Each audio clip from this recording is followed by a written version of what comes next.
todos. Et oui, après 12 jours de Madrid, je suis devenue bilingue espagnole. Bienvenue dans Retour Gagnant sur Max, sur la chaîne YouTube d'Eurosport. On est ravis de vous retrouver pour une nouvelle semaine de tennis avant le début du tournoi de Rome. On est avec Bertrand Millard qui lui aussi maîtrise la langue de Cervantes. Ciao tutti, come stai? Et oui, il faut se mettre à la page puisque Rome démarre demain. Si. Je vois que tu maîtrises aussi. Adesso. Si. Benvenuto à notre invité du jour, Valentin Lefebvre, qui est journaliste et ancien ramasseur de balles, ancien ballos. Et c'est pour ça que tu es là aujourd'hui, parce que tu vas nous parler de ton livre. Bienvenue dans l'émission. Grazie mille. Merci de me recevoir. Prego. On va devoir mettre des sous-titres si ça continue. Ça commence fort. On va parler de ramasseur de... hein. Ouais, alors là, ça sera un petit peu plus compliqué, enfin, pour moi en tout cas. On va parler de ton livre Les Ballos, qui est consacré aux ramasseurs de balles et aux ramasseurs de balles de Roland-Garros en particulier. Très beau, très belle couverture, de 74 à nos jours. On y reviendra dans la dernière partie de l'émission. Avant ça, le programme. L'image du week-end, ça a été évidemment la victoire de Casper Ruud au Masters 1000 de Madrid. Une finale surprise face à Jack Draper, plutôt sexy. Bertrand, tu l'as commenté, on en reparlera. Et une consécration logique pour le Norvégien qui a enfin gagné un grand titre. Alors on va se demander si c'est enfin le déclic pour celui qui a été double finaliste à Roland-Garros. Jack Draper aussi a marqué les esprits avec un niveau très impressionnant sur terre et cette nouvelle finale en Masters 1000. Cerise sur le gâteau, il est entré dans le top 5. Alors on va se demander si c'est le troisième homme cette saison derrière Carlos Alcaraz et Yannick Sinner. Yannick Sinner, on va en parler évidemment avec le début du Masters 1000 de Rome, le retour du numéro 1 mondial, le retour du patron. Est-ce que le circuit va retrouver un petit peu plus de cohérence ? Parce qu'en son absence, eh bien, on a vu que le niveau s'était un petit peu dilué, qu'il n'y avait pas vraiment de patron, justement. Et on va se demander à quel niveau on va retrouver l'Italien, surtout, qui s'est exprimé en conférence de presse. Tout ça, ça augure d'un Roland-Garros très ouvert, on s'en rapproche. Et on va donc parler de ton livre à l'occasion de ce Roland-Garros. Mais avant, donc, Bertrand, Valentin et vous, chers... téléspectateurs de Retour Gagnant, si vous n'avez pas suivi le Masters 1000 de Madrid, eh bien, voici un petit film qui vous est conté par l'excellent Thomas Morel.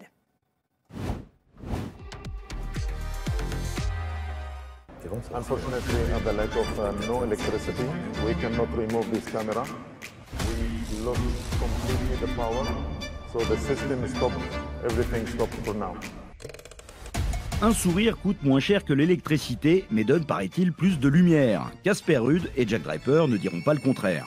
En revanche, pour d'autres, ce tournoi madrilène a été un vrai blackout. Déjà, pas d'Alcaraz, blessé depuis Barcelone. Son bourreau, en finale, n'avait pas beaucoup plus de jus.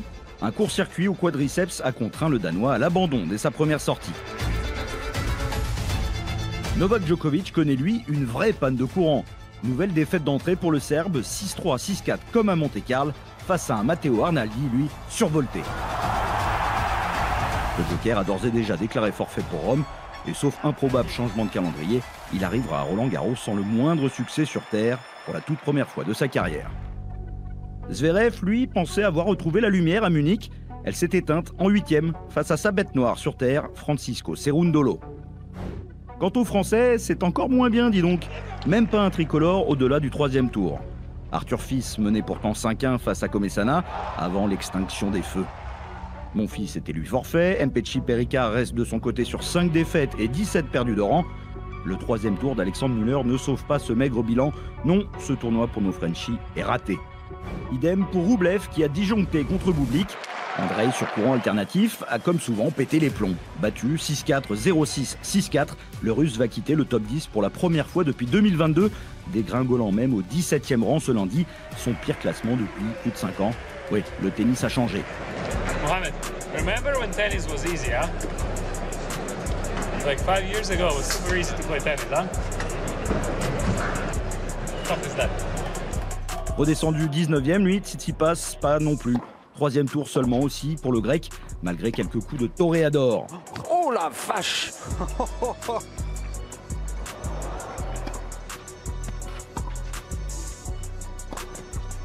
Somptueux, monstrueux, Tsitsipas là pour aller chercher cette balle de 7. Les bisons futés voient rouge pour Stefanos, qui quitte l'arène dans le sens des départs, vaincu comme à Monaco par le gladiateur Lorenzo Musetti, qui lui, dans le sens des arrivées, intègre pour la première fois le top 10. Battu par ce même Lorenzo, l'histoire restera belle tout de même pour Gabriel Diallo.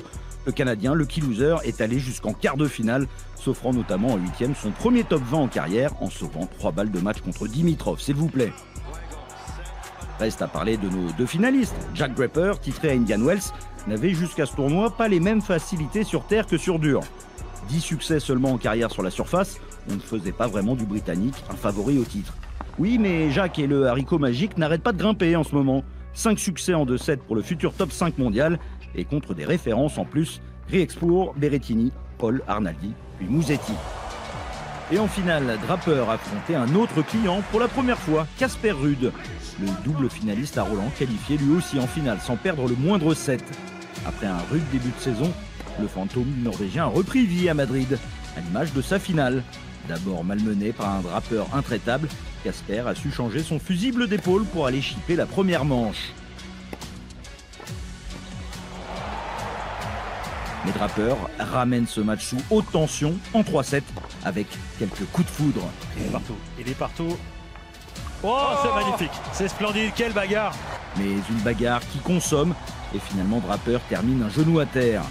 Éjecté du top 10 la semaine dernière, Rudy fait déjà un retour fracassant après son plus grand titre en carrière, après 6 grandes finales perdues, 3 en Grand Chelem, 2 en Masters 1000 et 1 au Masters. Et oui, le sourire donne tellement de lumière. Enfin, et oui, c'était le mot pour qualifier ce titre de Casper Ruud. Il y avait eu beaucoup de grandes finales, 2 à Roland-Garros notamment, 1 au Masters quand même.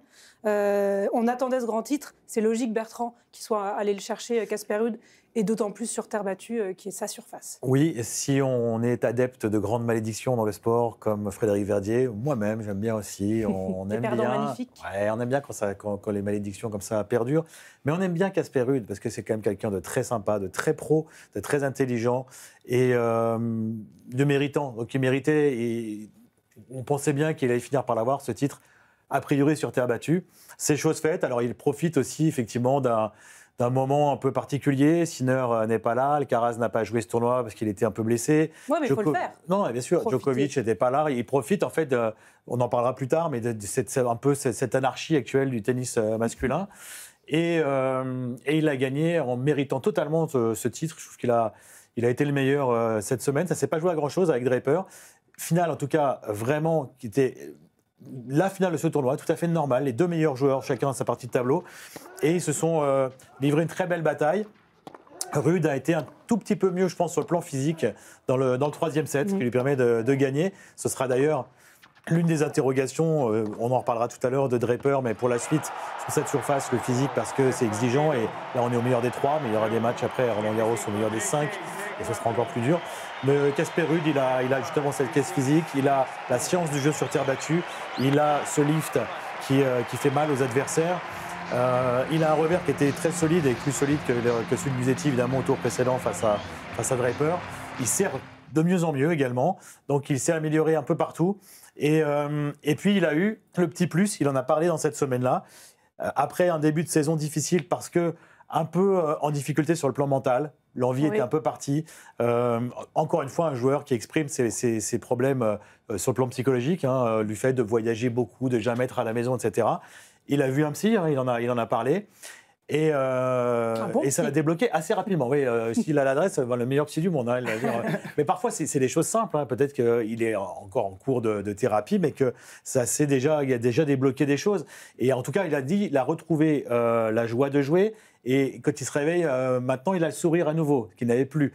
Donc, ça joue forcément. L'envie, un mental beaucoup plus frais.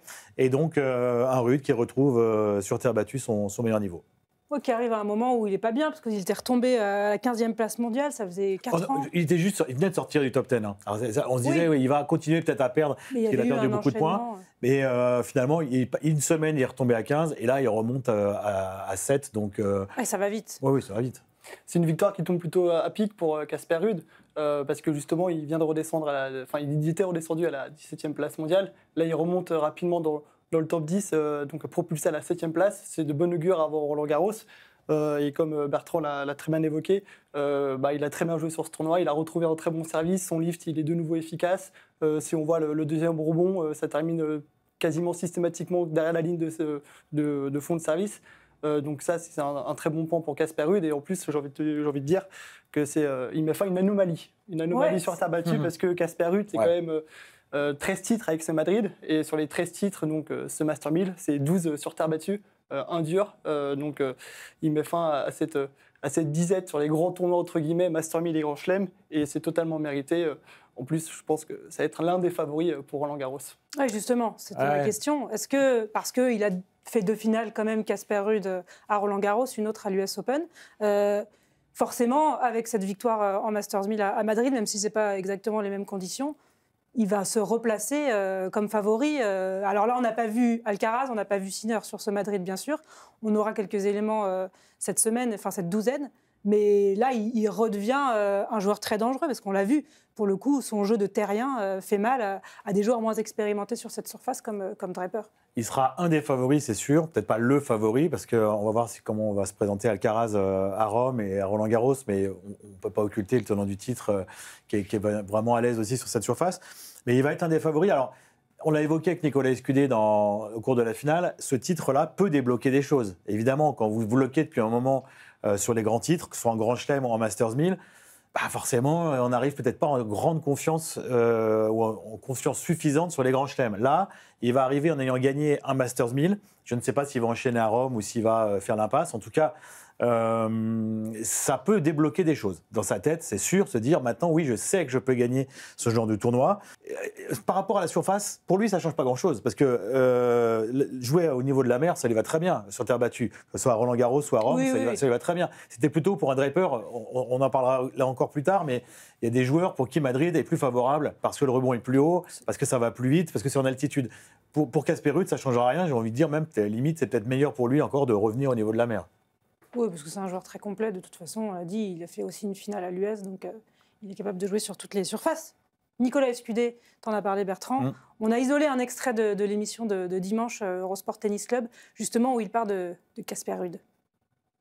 Oui. Tout comme Alcaraz, là sur les 2 premiers Master 1000, il y en a eu un à Alcaraz à Monte Carlo, là c'est Ruud à Madrid, avec forcément en plus je pense un petit déclic concernant Ruud, c'est son premier Master 1000 sur sa surface, ça va forcément l'aider pour la suite, l'un des favoris aussi parce qu'il est déjà allé 2 fois en finale à Roland-Garros, donc oui il fait figure des favoris. J'aurais pas forcément tenu ce discours-là au début de la saison sur Terre. Il y aurait peu de tout ce qu'on dit, Escudé en fait. Il nous a écoutés. Oui.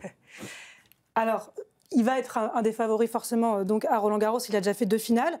On commence à parler de plus en plus de Jack Draper, qui a été très impressionnant tout au long de ce tournoi de Madrid. Est-ce que lui aussi, il a le potentiel pour aller chercher un grand chelem? Alors, peut-être pas forcément sur terre, mais oui. Ah bah oui. Ça fait un moment qu'on le voit arriver. Il a quand même une ascension fulgurante depuis son premier titre. C'était sur gazon, donc ça montre qu'il est complet. C'était à Stuttgart l'an dernier.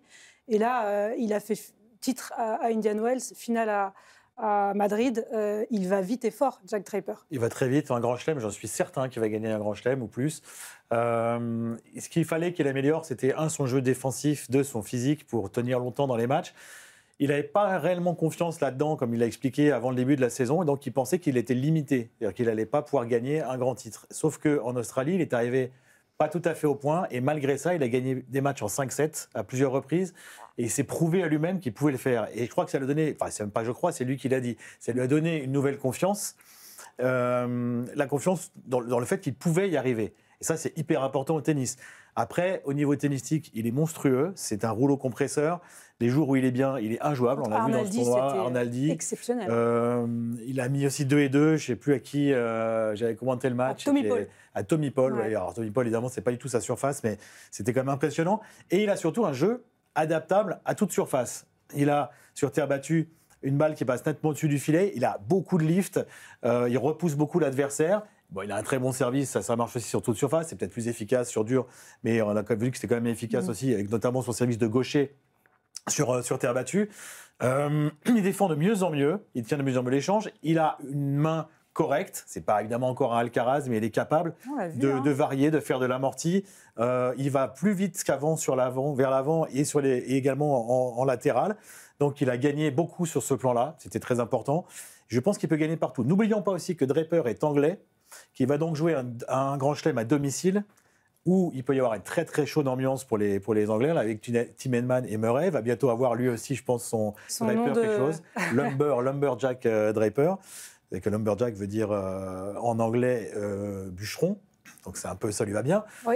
Je pense qu'il aura une chance sur gazon et sur dur, mais particulièrement à Wimbledon. Alors après, il faudra gérer la pression. Il sera très. On a vu que c'est pas à Wimbledon qu'il a gagné son premier Grand Chelem, Murray.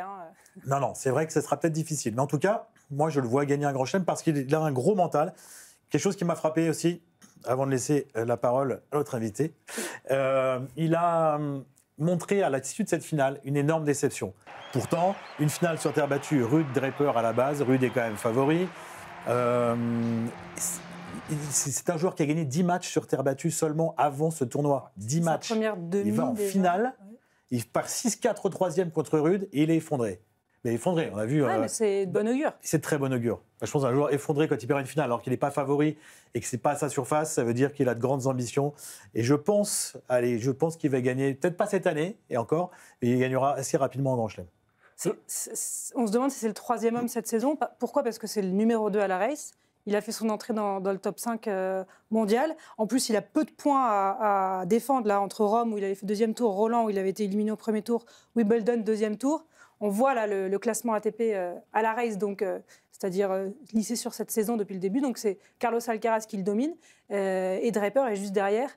On le voit comme le troisième homme qui peut venir aussi un petit peu titiller les deux qui se sont disputés les grands chelems. C'est probable. Après, sur des grands chelems, des formats au meilleur des 3 manches, je ne suis pas certain que Draper ait encore l'expérience nécessaire pour aller gêner des joueurs comme Djokovic, même Ruud qui fait finale et demi-finale l'an dernier à Roland-Garros. Alcaraz ou Sinner, je pense qu'il est encore un peu trop juste par rapport à ça. Après, son ascension, elle va être encore assez fulgurante. Il n'a pas de points à défendre, ou peu plutôt. C'est un joueur qui va encore énormément progresser dans beaucoup de domaines. Tu l'as très bien dit, Bertrand, il est complet sur tous les secteurs de jeu. On l'a vu, il se déplace très très bien sur la terre battue. Donc en plus, il peut se déplacer, faire durer l'échange, il peut repousser, il peut attaquer, il peut varier. Donc c'est un joueur vraiment à surveiller et on l'attend évidemment à Wimbledon avec son public. Et là, on va voir si effectivement c'est un joueur qui peut également gérer la pression parce que ça va être aussi une autre histoire. Il peut peut-être totalement déverrouiller. Enfin, il peut justement bloquer à ce niveau-là, au niveau mental. On a vu des joueurs parfois se... C'est un bon test. Il va être attendu. Maintenant, il est top 5. Il fait 2 finales de 1000 cette année. La première, il a survolé contre Rune. Et là, il sert pour le 7 en la première manche. Il coince un peu jusqu'à les 7-5-3-2 Ruud. Et il a profité du passage à vide quand même du Norvégien pour gagner la deuxième manche. Et derrière, c'est un gros combat. Hein. Ça s'est joué à peu de choses. Il est un peu moins bien physiquement à la fin, donc il perd. Mais là où je suis d'accord avec toi, c'est qu'en fait, je ne le vois pas du tout encore aller très loin à Roland-Garros au meilleur des 5 sur terre battue. Sur une terre battue, en plus, au niveau de la mer, ça va être plus difficile. Donc, il sait qu'il a ses lacunes physiques et il sait aussi qu'il est moins bon sur terre battue, mais il dit qu'il veut progresser sur cette surface. C'est pas tous les joueurs, ça. Même il a de l'ambition. Il sait que les joueurs que t'es pas bon sur terre, les Américains, par exemple, ils font pas l'effort. Des Tommy Paul, je pense pas qu'il va essayer de gagner. Il se dit pas, je vais aller loin à Roland-Garros un jour ou gagner Roland-Garros. Mais il ira peut-être loin nulle part du coup, parce que ça va aussi. C'est une ambition. Il a pas un jeu. De toute façon, Tommy Paul, c'est encore différent. Draper, comme on l'a dit, il gratte la balle. Draper, il passe nettement au-dessus du filet. Tommy Paul, c'est le joueur qui a des trajectoires qui sont très tendues, donc c'est pas un jeu pour la terre battue de toute façon. Il ne va pas changer son jeu. Donc il va avoir déjà un gros test puisqu'il y a un potentiel quart de finale face à Alcaraz à Rome. Le tableau est sorti. Il n'a pas gâté d'ailleurs. Draper Draper quart face à Alcaraz potentiellement pour arriver jusque-là. Pas gagné pour Alcaraz. Non, c'est pas gagné. On va voir dans quel état il arrive aussi. Déjà. L'Espagnol, puisqu'il était absent à Madrid, forfait. Il avait des petites gênes physiques après sa finale à Barcelone.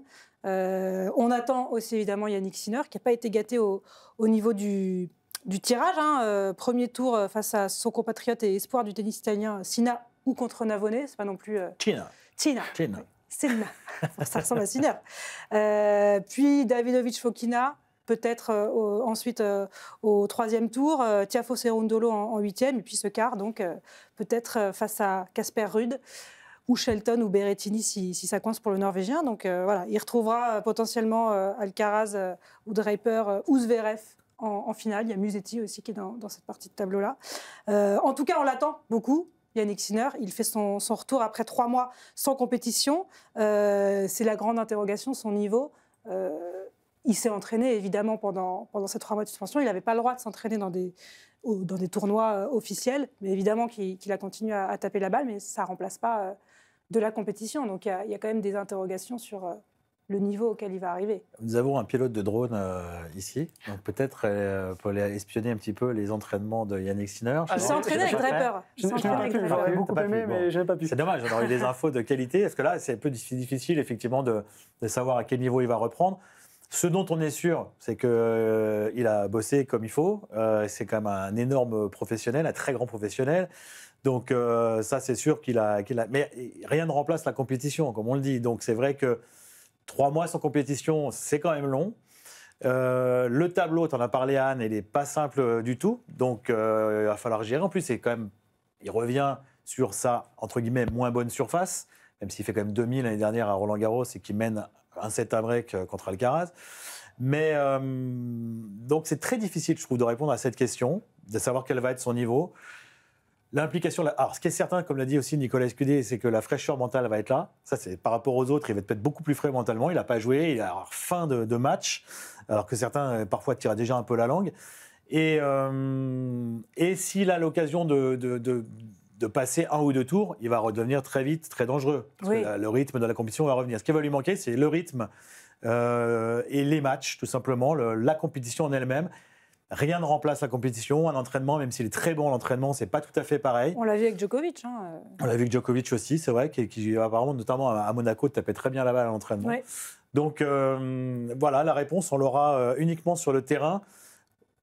Il va, à mon avis, revenir assez rapidement. Ce sera peut-être pas à Rome pour gagner le titre, mais dès Roland-Garros, à mon avis, il sera déjà pas mal. Après, je pense que la première ambition pour lui va être de retrouver des sensations. Et puis, il en a parlé aussi. Non, on va l'écouter. Le vestiaire. Hein, oui, c'est ça, le regard des autres.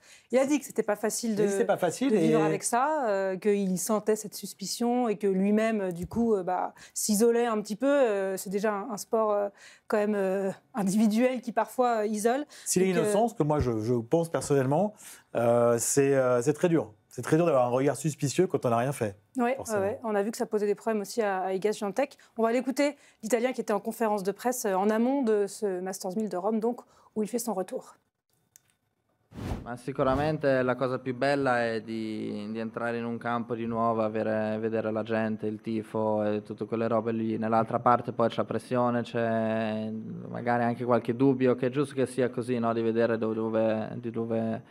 di dove sto giocando, di che livello sto giocando, però non ho paura, ecco, cioè non ho paura di andare in campo, sono solamente felice di essere qua e alla fine sono contento però di come abbiamo gestito tutto questo. All'inizio ero un po' confuso perché non sapevo esattamente cosa volessi fare e poi sono andato a casa, sono rimasto lì con la mia famiglia. Ho provato a capire un po' di quello che era importante veramente per me e so quanti sacrifici ho fatto e so anche la mia abitudine giornaliera che è molto stressante, nel senso che allenamenti e lì in quel momento lì non avevo niente di questo e ho dovuto un attimino capire di cosa per me era importante. E sono le persone fuori dal campo che ti danno la forza di andare avanti, di continuare a sorridere e quindi niente, è tutto, siamo felici di essere qua e vediamo come va adesso il primo torneo. Il est heureux de revenir, il a prouvé déjà sa force mentale pendant toute cette période où il n'y avait pas de verdict encore, est-ce qu'il va être suspendu ou non. Il est allé gagner quand même l'US Open et ensuite l'Open d'Australie dans ces conditions, avec cette épée de Damoclès au-dessus de la tête. Il a prouvé sa force mentale, l'Italien. On a peu de doutes sur le fait qu'il revienne assez vite. Je n'ai même aucune inquiétude concernant sur Sinner. Ça reste quand même le numéro 1 mondial. Il a fait un très bon début de saison en gagnant l'Open d'Australie. Il est très sérieux, il a appliqué. On a vu des images d'entraînement, notamment avec l'un des frères Bertimon. Ça tape quand même très très fort. Je pense que physiquement, il est vraiment bien.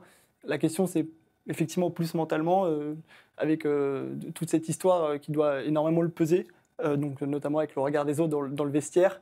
Et après, je pense qu'à Rome, il peut quand même profiter d'un concours de circonstances avec, par exemple, la méforme de Djokovic, Alcaraz qui est un peu blessé, qui a joué qu'une fois à Rome depuis 2021, donc il n'y a pas forcément ses repères sur ce tournoi. Donc il peut profiter. Le soutien du public, forcément, à la maison. C'est énorme, s'il va au bout dès son premier tournoi de retour. Ça serait énorme, mais après, je pense qu'il a largement les capacités d'y arriver. Alors, peut-être gagner le tournoi, ça va être un peu juste, mais en tout cas, pour Roland Garros, comme ça, en plus, c'est un énorme compétiteur. J'ai aucun doute sur le fait qu'il sera forcément présent. En plus, il a fait un très bon résultat l'an dernier, en faisant demi-finale contre Alcaraz, je crois, c'est ça. Il y aura du lourd face à lui, forcément, des joueurs qui sont déjà dans le rythme. Mais on a le sentiment que le circuit a retenu son souffle le temps de ces 3 mois de suspension et qu'il n'y avait pas vraiment eu de prise de pouvoir d'un Alcaraz ou d'un Zverev qui était derrière lui dans la hiérarchie mondiale. On a eu, Bertrand en a parlé souvent, des Masters 1000 avec des vainqueurs différents. Et des joueurs qui en ont profité. Est-ce qu'il va remettre de l'ordre là-dedans en disant bon bah voilà, je suis de retour, c'est moi le patron? Eh ben, j'ai une image par rapport à ça. Ça me fait penser à une classe avec le prof qui est là. Donc le prof, il est roux, et c'est Sinner. Et le prof, à un moment donné, il dit attendez, il faut aller chercher quelque chose. Donc il sort de la classe et hop, d'un seul coup, les boules de papier, tout le monde se lance des trucs, on est complètement dissipé. Et puis quand le prof revient dans la classe, hop, on se calme à nouveau, du calme, asseyez-vous. Et tout le monde se calme à nouveau. Ben, c'est un peu ça. Les parties, c'était l'anarchie. Qu'est-ce qui s'est passé? Sinner s'en va, il est suspendu 3 mois, et on ne comprend plus rien. Il se passe, Draper gagne Indian Wells, alors qu'il n'a jamais fait de grande finale encore. Mensik gagne Miami en battant Djokovic en finale. Alcaraz remet un peu d'ordre quand même en gagnant à Monte-Carlo, mais dans la foulée, il se reblesse un peu à Barcelone, il ne joue pas à Madrid, donc on ne sait pas dans quel état il arrive. Rune, il nous fait un super Barcelone, et derrière, pareil, il est blessé. Les Américains, on l'a dit, ils sont terribles, ça va pas. Zverev, il regagne Munich, ça y est, il a retrouvé son niveau. Il accepte même pas, comme d'habitude, les questions où on lui dit vous avez retrouvé un bon niveau après un début de saison difficile, quoi, mais pas du tout. J'ai gagné ou pas? J'ai gagné le tournoi. Bon, ok, donc tu as gagné le tournoi. Et après, tu perds à Madrid assez rapidement encore contre Cerundolo. Donc, il y a eu des sorties du top 10, des rentrées dans le top 10. On voit des joueurs comme Rublev qui s'écroulent. Il y a un peu des fourmis, c'est la fourmilière. Il y en a qui partent, il y en a qui rentrent. Donc, il y a eu un peu d'anarchie. Et là, le patron revient. Le patron, il revient. Alors, soit il tape du poing sur la table, il dit maintenant, ça te suffit, là, tout le monde en rend et je regagne tout et c'est terminé. Ou alors, les autres aussi se redisciplinent et disent ça y est, il est revenu, on sait maintenant à qui on doit affronter pour gagner les gros tournois. Peut-être Djokovic notamment. Et on y retourne. Mais cette vacance de pouvoir a été effectivement l'objet d'une anarchie. Je trouve le terme va bien. Comme on pouvait l'avoir dans le tennis féminin à un moment donné, qui est moins maintenant. Maintenant, on a toujours les mêmes en finale chez les filles. On a toujours Swiatek et Zabalenka, quasiment, qui dans tous les tournois, qui vont jusqu'au bout. Et Coco Gauff, les meilleurs vont au bout. Comme on l'a eu pendant 20 ans chez les garçons avec le trio infernal et même avec Murray. Et maintenant, est-ce qu'on va retrouver une hiérarchie vraiment c'est peut-être très ça aussi, stable? on a été mal habitués pendant 20 ans à ce que ces garçons-là enchaînent les victoires. Ils ont normalisé. Une défaite, c'était ils ont normalisé la victoire. Exactement. Voilà. Là, on a retrouvé une forme de normalité. Alors, peut-être que Sinner, c'est le plus héritier de cette tendance à tout gagner, parce que voilà, c'était quand même l'ogre de la saison dernière. Alors, il a laissé Wimbledon et Roland-Garros à Alcaraz, qui, à son meilleur niveau, est peut-être au-dessus de l'Italien, mais avec ces fluctuations que Sinner n'a pas. C'est pour ça qu'on a du mal à se dire que son niveau va fluctuer, que ça va vite être ascendant quand même. Contrairement à Alcaraz, il est quand même globalement plus régulier. En plus, il a moins de blessures. Même sur un match, Alcaraz, c'est un peu ce qui lui fait défaut d'ailleurs, je pense, dans les grands tournois, c'est qu'il peut y avoir des moments où il explose et au contraire des moments où il a un niveau de jeu un peu plus bas et ce qui peut justement lui porter préjudice. Donc un Sinner vraiment a trouvé cette régularité et en plus c'est vraiment une machine en fond de cours, il fait pas de faute, il joue long, il joue profond, ça me rappelle d'ailleurs un peu Djokovic dans le style. Complètement, c'est Djokovic, c'est ce que je dis depuis des années. Même niveau mental, on a l'impression que rien ne peut l'atteindre. Quand il était dans la tourmente, lui-même a dit que c'était très difficile, ça se voyait quand même pas du tout. Sur le court, on pourrait faire un petit parallèle. Il y avait Federer-Djokovic et finalement à l'arrivée, Djokovic a prouvé qu'il était supérieur, puisqu'il a battu plus souvent le Suisse, il a gagné plus de titres du Grand Chelem. Est-ce que Sinner-Alcaraz, c'est pas un peu la même chose? On en a un qui est peut-être à la base, au début, plus laborieux, entre guillemets, c'est-à-dire qui a dû beaucoup travailler, qui n'avait peut-être pas le talent de main naturel, etc., qui a énormément bossé, et l'autre qui a ce talent incroyable, qui sait tout faire avec une raquette, et qui du coup, parfois, quand il est un peu moins bien, déjoue, et à un niveau plus fluctuant. Le niveau du joueur, peut-être qu'il a tellement de talent qu'il sait, parfois, il ne sait même plus quel coup utiliser et plus quoi faire. J'ai l'impression qu'on est un peu dans cette optique-là, non? Tout à fait, je pense qu'on peut tout à fait faire un parallèle. Après, ce qu'on attend encore plus, c'est davantage de confrontation entre l'un et l'autre.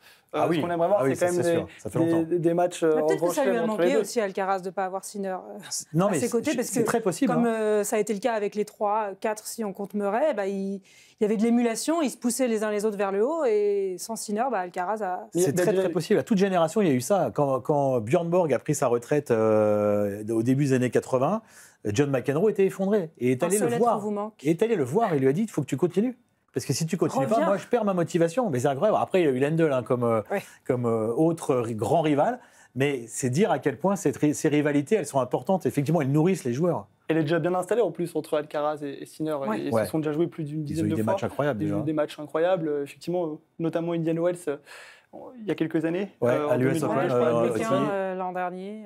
Pékin l'an dernier, c'était énorme. C'était incroyable. Mais justement, voilà, il y a d'autres joueurs aussi qui se sont montrés, qui vont peut-être venir bousculer cette bataille entre les deux qui se sont partagés les grands chelems la saison dernière. Ça promet plein de belles choses. À Rome déjà, où le tirage au sort de Carlos Alcaraz, pour lui, ce sera au deuxième tour Struff ou Nishioka.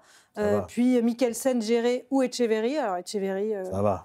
Voilà. Ça devrait passer. Ça reste un terrien. Et puis derrière, Dimitrov, Kachanov, Sonego. Non, ça va, son tirage. Ça va. Et puis en quart, le premier test avec Draper ou Rune, qui sont les deux qui se sont montrés en l'absence du patron. Rune qui allait gagner Barcelone face à Alcaraz déjà, donc ce sera peut-être des retrouvailles.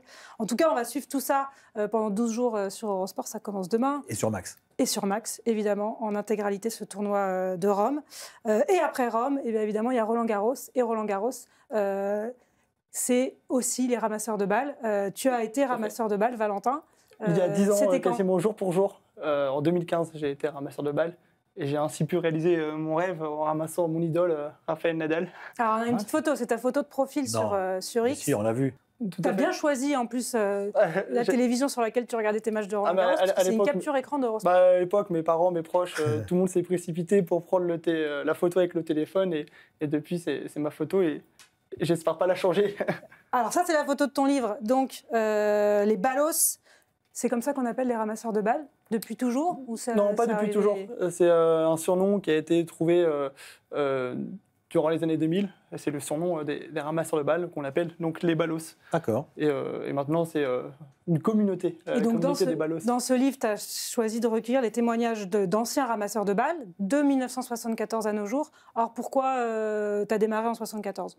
Parce que en réalité, les ramasseurs de balles, la fonction de ramasseur de balles a commencé à être structurée à partir de 1973-74. À l'époque, c'était pas très organisé, voilà.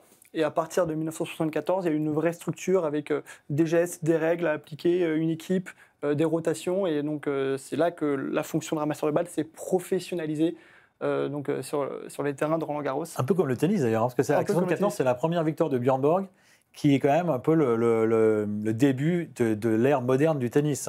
Donc c'est marrant, ça correspond au début du règne de Borg. C'est juste après le début de l'ère européenne aussi. Donc, 6 ans après. Ouais. Exactement, tout se coordonne après.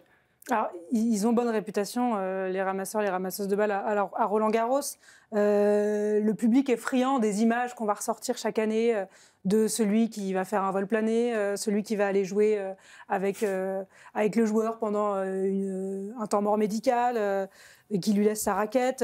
C'est vraiment un rôle à part entière dans Roland-Garros. Toi, c'était ton rêve d'en faire partie parce que les sélections sont difficiles maintenant. Sincèrement, les sélections sont difficiles aujourd'hui, mais moi, j'ai vécu peut-être mes 3 plus belles semaines de ma vie. Surtout quand on est enfant et fan de tennis, pouvoir approcher et côtoyer les plus grands joueurs, c'est un rêve. Donc, je l'ai fait avec Nadal, Murray aussi. J'ai couru avec Djokovic, donc c'était des moments vraiment iconiques que je garde en mémoire. Mais Anne, son rêve, ça aurait été de courir avec Federer ou de ramasser les balles de Federer. Non, t'as pas fait ça. Non, j'ai pas eu cette chance non plus, mais d'autres l'ont On eu. bien ramasser celle de Nadal et De Djoko aussi. Musetti aussi, ouais. Il y a plein d'autres qui l'ont eu. Et en fait, c'est 3 semaines qui marquent énormément, qui m'ont profondément marqué. Et c'est pour ça que j'ai réalisé ce projet. Je cherchais un projet qui me tenait à cœur, qui avait du sens pour moi, notamment dans le tennis. Et ça a été une évidence de parler des ramasseurs. Je voulais mettre en avant justement les ballos qui ont, eux, une histoire à raconter sur le terrain parce que ce sont les acteurs de l'ombre. Ah oui. Et il y a plein de petites anecdotes très sympas.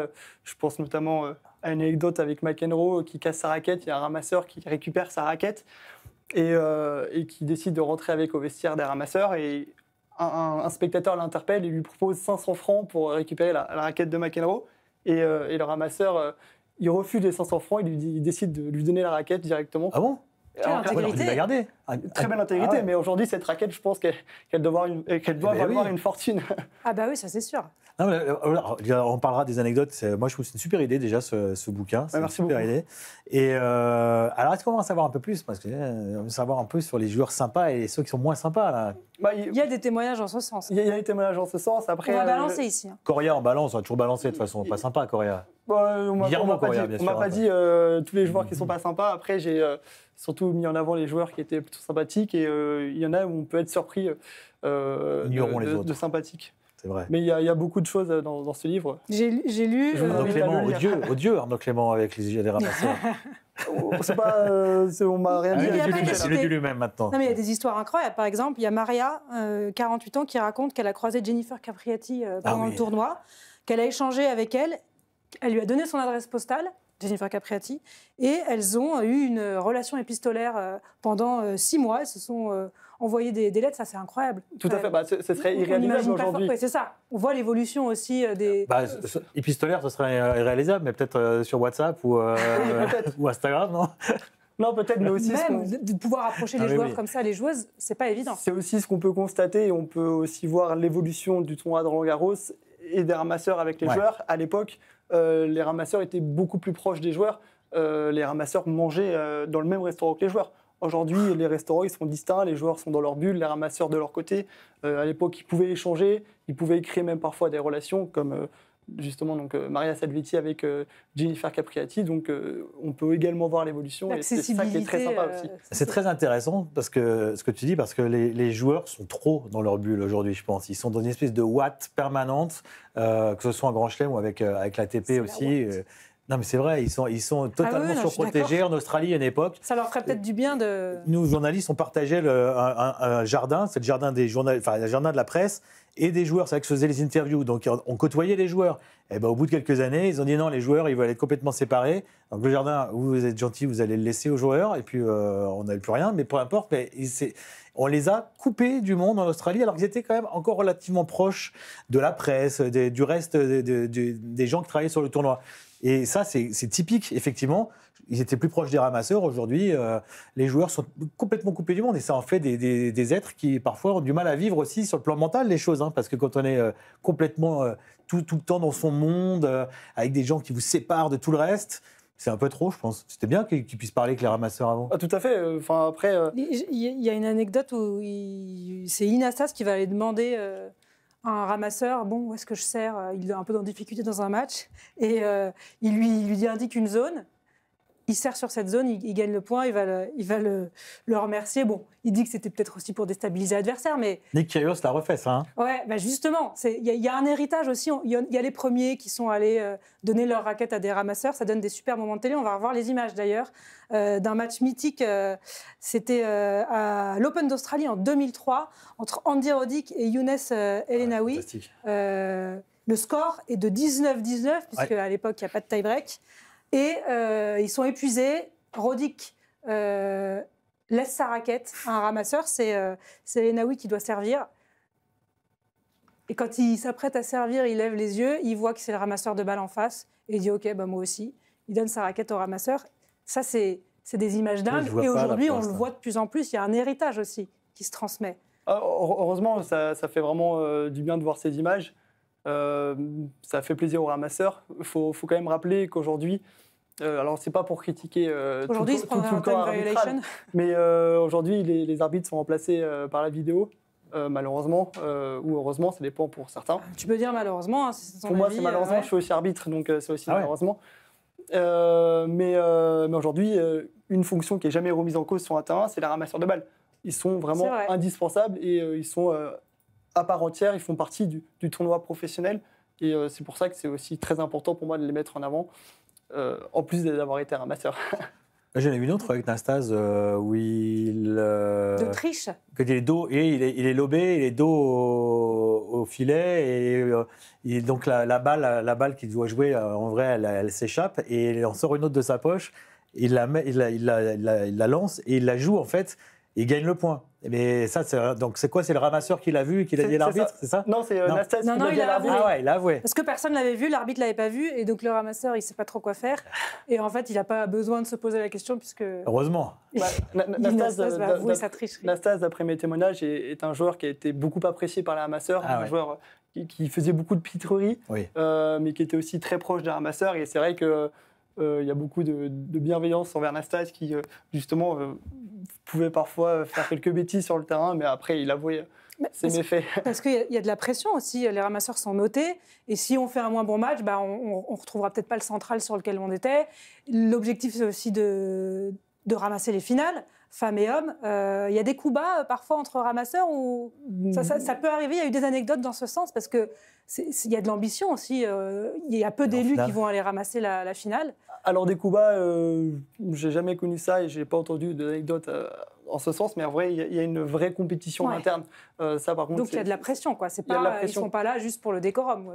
Tout le monde veut ramasser les plus grands matchs, tout le monde veut ramasser la finale, la demi-finale. Donc effectivement, tous les jours, nous sommes notés. Ah ouais. On est évalué. Après, les évaluateurs répartissent chaque jour les ramasseurs sur les terrains. À l'époque, c'était très fermé.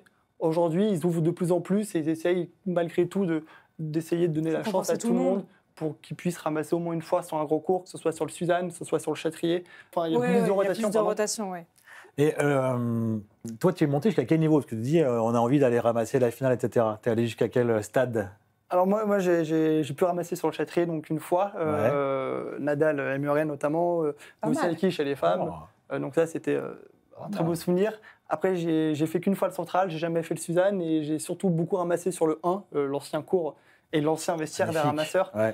Donc j'y suis très attaché parce que j'y suis resté une semaine entière récupéré complète. une chaise, ils avaient fait une vente aux enchères avec les sièges de secours numéro 1. Moi, je suis déçu parce qu'à l'époque, on le voit notamment dans une photo 2013, mais il y a des ramasseurs qui peuvent dessiner leurs mains sur les cours, enfin dans les murs. Et c'est ce que j'avais fait sur le cours numéro 1. Malheureusement, il n'y a plus de traces puisqu'il a été détruit. Ça, c'est dommage. Est-ce que tu as ramassé Mansour Barami? Non, j'ai pas. Parce que là, c'était 6 balles en même temps. C'était toutes les balles, en mais fait. j'ai ramassé d'autres légendes, Ivan Izevich, Chang, Santoro. Ah bah oui. McEnroe, non? McEnroe, je ne l'ai pas ramassé. Il faut connaître aussi les habitudes de certains qui aiment que ça aille vite ou qui aiment avoir plusieurs balles. Ouais. Djokovic, maintenant, ça va. Comme il a sa routine longue au moment de servir les rebonds et tout, on le voit souvent demander très vite les balles aux ramasseurs. Alors ça, c'est une des complexités,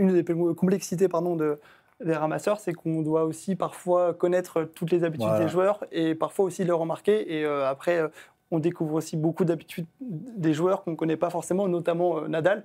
On connaît tous ses tics, mais il y a des tics que je ne connaissais pas, qui ne sont pas forcément visibles. Ah oui, il y en a encore plus que ce qu'on pourrait imaginer. Exactement. Donc on nous fait des briefs à chaque fois sur les joueurs. Gasquet aussi, qui récupère la même balle avec laquelle il a gagné le point. Donc, Alors dans les pas sympas, il y a quand même, évidemment, c'est pas une surprise, Fabio Fognini, qui, voilà, il y a une anecdote sur lui où, pour le coup, il demande sa serviette. Il veut la serviette blanche, c'est pas la bonne, donc le ramasseur essaie d'aller la chercher, mais l'autre est prêt à servir. Et il va l'attendre à Fognini, qui l'ignore complètement. Bon, c'est pas le plus agréable. Ça aussi, il faut rester stoïque.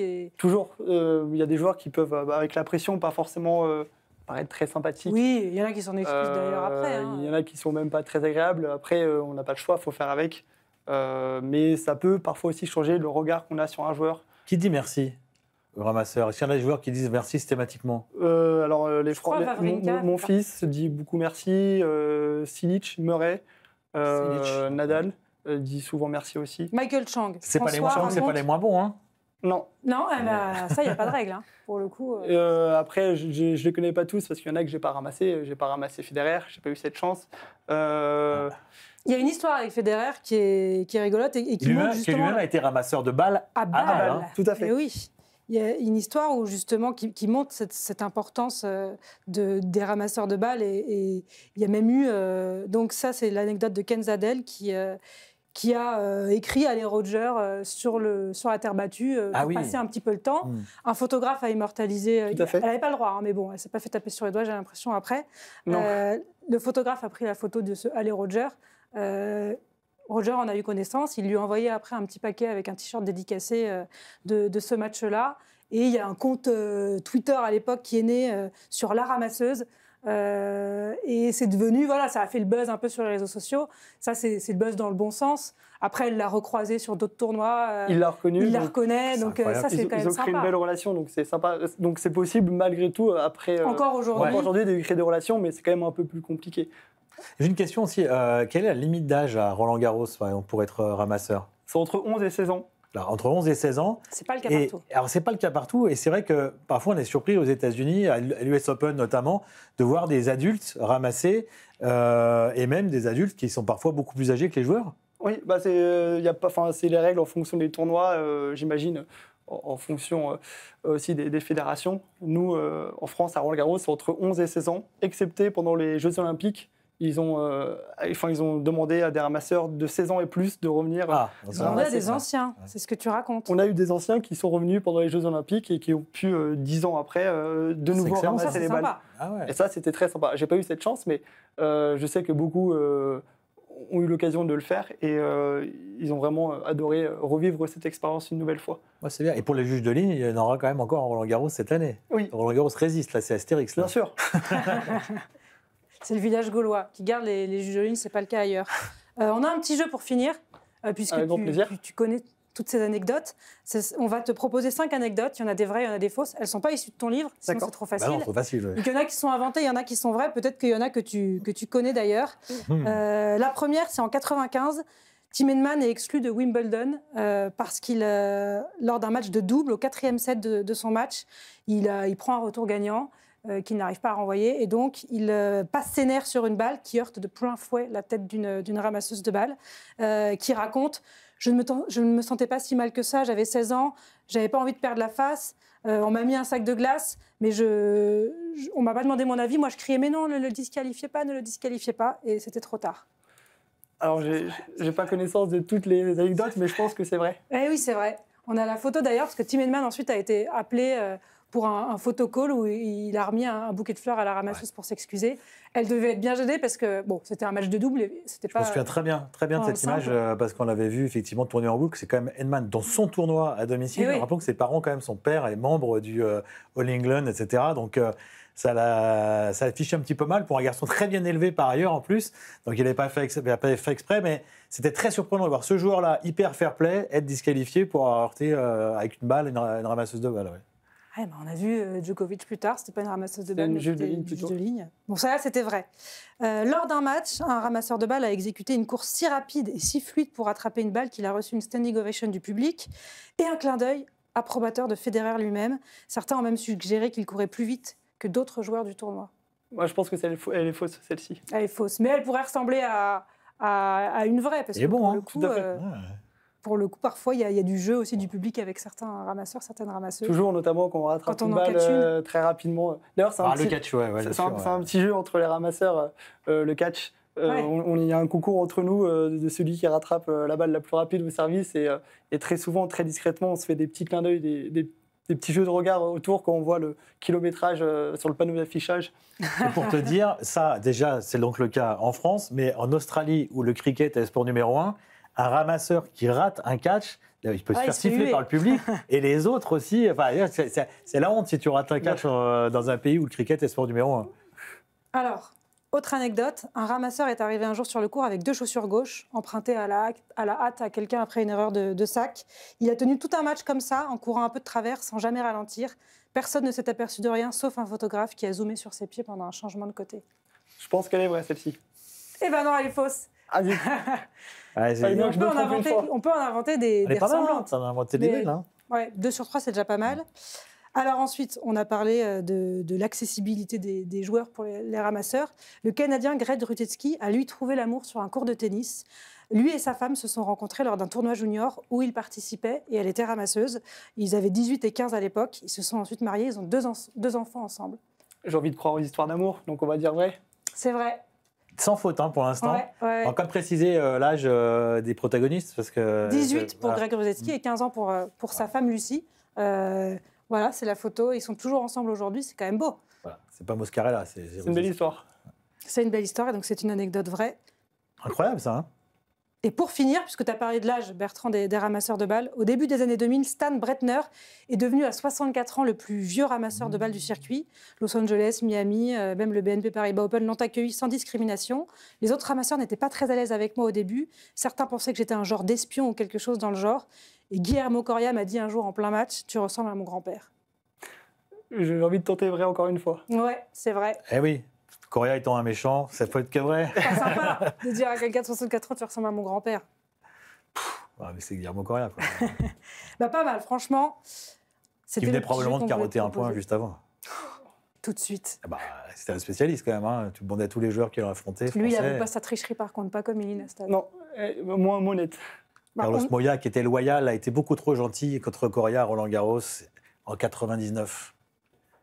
Et ouais. Non, pas en 99 d'ailleurs. Non, c'est pas en 99. Non, c'est pas en 99, ça va être un peu plus tard. Il s'est bien rattrapé après. En 2004. Voilà. Carlos Moya. Les ballos, donc c'est ton livre, Valentin. Merci beaucoup. Merci à vous d'être venu nous parler des ramasseurs de balles. Comment on peut se procurer le livre? Alors, on peut se procurer le livre sur Amazon. Ouais, alors tu l'as auto-édité, c'est ça? C'est en auto-édition, tout à fait. Bah, c'est une belle couverture, en tout cas. Ouais. Donc, c'est Amazon en version brochée et bientôt en version e-book. Et peut-être que dans 15 ans, il y aura un tome 2 avec les anecdotes de 2025 à nos jours. Je l'espère, mais en tout cas, si vous voulez voir du tennis d'une autre manière et découvrir de nouvelles anecdotes, n'hésitez pas à vous procurer ce livre. Alors, puisque tu nous as amené un livre, nous on en a un à te proposer, c'est le livre de Dadou sur les Jeux Olympiques. Les JO dessinés, il a croqué pendant tous les Jeux, Dadou, le dessinateur d'Eurosport, entre autres, tous les athlètes. C'est aux éditions Production Fixila.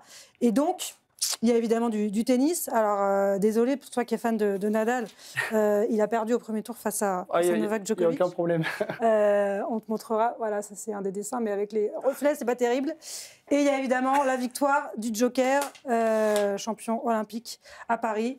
Voilà, pour le tennis. Il y a aussi du ping-pong, les frères Lebrun. Mais c'est pour toi, voilà, le livre de Dadou, si vous voulez le procurer, vous le procurez. C'est un très beau livre avec toutes les... Merci beaucoup pour tous les cadeau. dessins de Dadou pendant les Jeux Olympiques. Solidarité avec Dadou entre personnes qui descendent en Ligue 2. Stéphanois, Bertrand, bien sûr. Ah, pour lui, c'est déjà fait, c'est déjà acté. Pour nous, ce sera le week-end prochain. Voilà, ouais. Montpellier, Saint-Etienne, même combat. Merci en tout cas, Valentin. Merci on espère que tu vas te régaler avec ce livre sur ce plateau. Et on espère que tu vas te régaler devant le tournoi de Rome qui démarre demain avec Camille Pain, avec Justine Hénin aux commentaires, avec Bertrand, bien sûr, pendant 12 jours. 15 ans, hein. 15 ans, ouais. Ancien, ouais. Mais je vise 5-6 prochainement. Ah, bah voilà. C'est bien. Faut s'y remettre alors. Je suis en train de m'y remettre. Parfait. Les matchs par équipe ont débuté, donc... On va appeler Pauline Payette. Et si tu continues à monter, peut-être que tu pourras jouer contre Pauline Payette, qui était venue dans le retour gagnant et qui a montré qu'elle était hyper forte, puisqu'elle a gagné contre un 2-6. C'était son objectif quand elle est venue nous en parler dans le retour gagnant. Donc on la soutient, Pauline Payette, dans ce petit défi. Elle est suivie par de plus en plus de monde. On va terminer cette émission avec le top 5 de Madrid, avant de basculer sur Rome. Et on se donne donc rendez-vous mardi prochain pour... parler toujours plus de tennis sur Max et sur la chaîne YouTube d'Eurosport. Bye bye.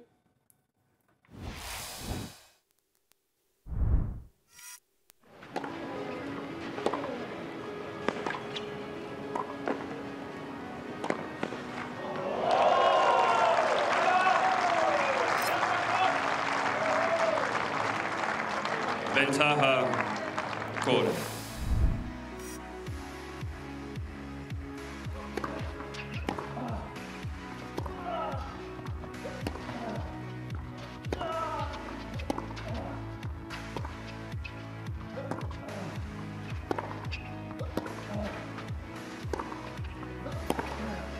Oh là là, des deux côtés, c'est magnifique parce que voilà, la façon dont il pose ses appuis, Musetti, pour jouer ce revers, il est en parfait équilibre, le revers est magnifique. Ventaja Draper.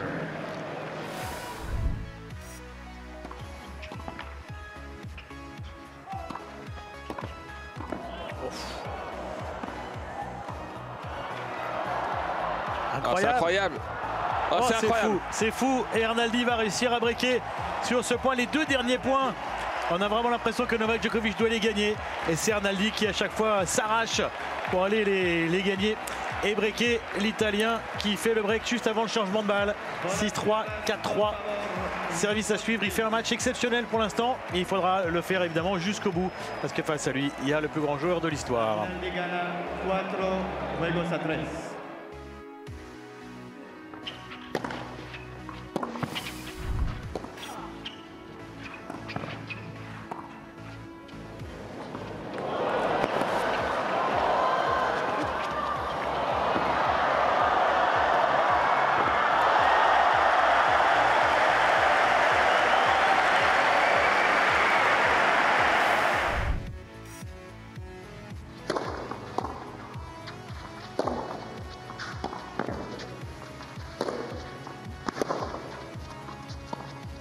Oh, elle est bien touchée celle-ci. Belle course aussi.